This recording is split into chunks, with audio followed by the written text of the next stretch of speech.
मुख्यमंत्री के नाम पर से अब पर्दा उठ गया है। शनिवार को एनसीपी प्रमुख अजित पवार ने सीएम पद को लेकर बड़ा बयान दिया और उन्होंने कहा कि महाराष्ट्र का अगला मुख्यमंत्री बीजेपी से होगा और सत्तारूढ़ महायुति के अन्य घटकों से 2 मुख्यमंत्री होंगे। महाराष्ट्र में विधानसभा चुनाव के नतीजे आने के 7 दिन बाद भी सरकार के गठन में पेच फंसा हुआ है। महायुति सरकार के गठन को लेकर लगातार सस्पेंस जारी है। इसी बीच शनिवार को महाराष्ट्र में सरकार गठन में देरी को लेकर शिवसेना यूबीटी प्रमुख उद्धव ठाकरे ने महायुति पर जमकर हमला बोला। महाराष्ट्र में सरकार गठन की गुत्थी बीते वक्त के साथ सुलझने के बजाय उलझती ही जा रही है। कार्यवाहक मुख्यमंत्री एकनाथ शिंदे के गांव से शनिवार को नहीं लौटने से कई तरह के कयासों को हवा लग गई है। इन सबके बीच भारतीय जनता पार्टी महाराष्ट्र के प्रदेश अध्यक्ष चंद्रशेखर बावनकुले ने कहा है कि सरकार गठन को लेकर ऑल इज वेल है, सब कुछ जल्द ही हो जाएगा।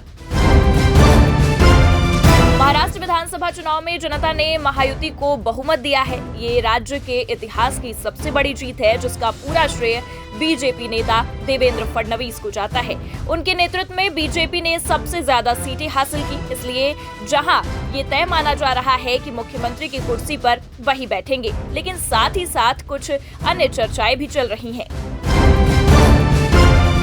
चुनाव नतीजों के बाद महाराष्ट्र में महायुति सरकार के शपथ ग्रहण समारोह की तारीख घोषित कर दी गई है। महाराष्ट्र भाजपा के नेता चंद्रशेखर बावनकुले ने शनिवार को एक पोस्ट में बताया कि महायुति सरकार का शपथ ग्रहण समारोह 5 दिसंबर को मुंबई के आजाद मैदान में होगा।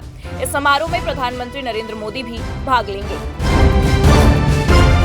पोर्नोग्राफी मामले में प्रवर्तन निदेशालय ने राज कुंद्रा को पूछताछ के लिए बुलाया है। मुंबई के ईडी कार्यालय में उनसे पूछताछ होगी। शुक्रवार को ईडी ने शिल्पा शेट्टी और राज कुंद्रा के मुंबई स्थित बंगले और ऑफिस में छापेमारी की। इसके साथ ही महाराष्ट्र और उत्तर प्रदेश के 15 स्थानों पर भी छापेमारी की गई थी। महाराष्ट्र विधानसभा चुनाव के नतीजे सामने आने के करीब 1 हफ्ते बाद भी महायुति में सत्ता की गुत्थी अभी तक नहीं सुलझी है।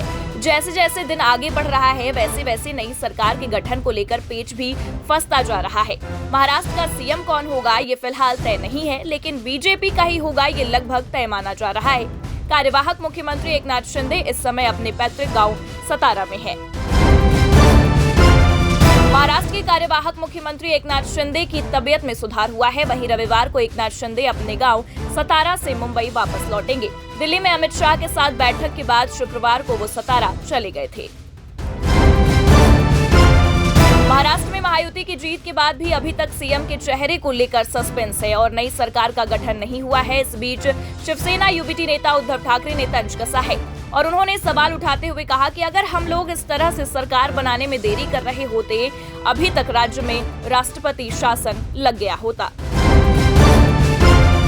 बीजेपी नेता देवेंद्र फडणवीस ने शनिवार को कहा कि जब तक हम पानी की समस्या का समाधान नहीं कर लेते, तब तक हम किसानों की आत्महत्याओं को रोक नहीं सकते। फडणवीस ने ये बात भारतीय जैन संगठन के राष्ट्रीय अधिवेशन को संबोधित करते हुए पुणे में कही है।